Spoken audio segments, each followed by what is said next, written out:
جو لوگ کافر ہیں ان کی مثال اس شخص کی سی ہے جو کسی ایسی چیز کو آواز دے جو پکار اور آواز کے سوا کچھ سن نہ سکے۔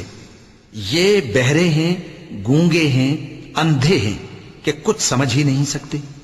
اے اہل ایمان، جو پاکیزہ چیزیں ہم نے تم کو عطا فرمائی ہیں ان کو کھاؤ، اور اگر اللہ ہی کے بندے ہو تو اس کی نعمتوں کا شکر بھی ادا کرو۔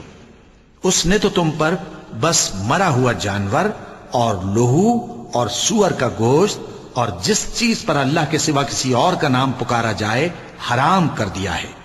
ہاں، جو مجبور ہو جائے بشرطے کہ اللہ کی نافرمانی نہ کرے اور حد ضرورت سے باہر نہ نکل جائے، اس پر کچھ گناہ نہیں۔ بے شک اللہ بخشنے والا ہے، رحم کرنے والا ہے۔